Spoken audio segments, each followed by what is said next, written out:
Wow! এই জায়গাটার নাম শুনেছিলাম অনেকবার, কিন্তু এবার নিজেই চলে এসেছি। ঢাকার নভ থিয়েটার, মহাকাশের জাদু যেখানে শুরু হয়। আজ আমি খুঁজে বের করব গ্রহ নক্ষত্রের রহস্য। ভিতরে ঢুকার আগে টিকিট কেটে ফেলেছি। আমার ছোট পাঞ্জাতে এখন এক টুকরো কাগজ, কিন্তু এই কাগজই আমাকে নিয়ে যাবে মহাকাশ অভিযানে। এক্সপ্লোরার ট্যাবু খান প্রস্তুত। ওহ, এটা কি সত্যিই স্বনির্বলয়? যেন আকাশ থেকে তারা নেমে এসেছে আমার সামনে, এত সুন্দরভাবে সাজানো।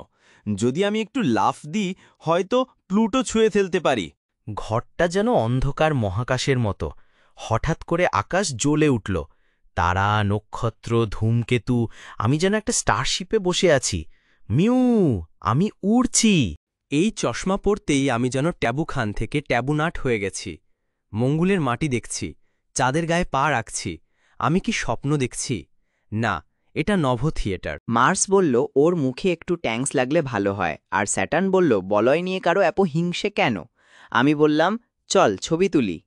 এক পোজ প্লুটোর সাথে, এক পোজ ইউরেনাসের পাশে। আমি যদি আজ মহাকাশে যাই, তাহলে বিরাল ইতিহাসে আমিই হব প্রথম মহাকাশচারী। ট্যাবু খান 1 মিশন, চাঁদের চিজ খুঁজতে যাত্রা শুরু হচ্ছে এখনই। এই হেলমেটটা আমার মাথায় একটু ঢিলে, কিন্তু দারুণ লাগছে। আর এই চাঁদের আলোয় আমি ঘুমোতে চাই।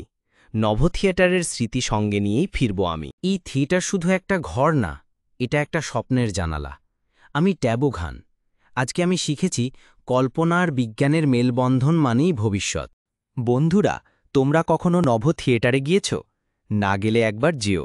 মহাকাশটা শুধু বইয়ের পাতায় নয়, তোমার চোখের সামনেই জীবন্ত হতে পারে। দেখা হবে পরের অভিযানে।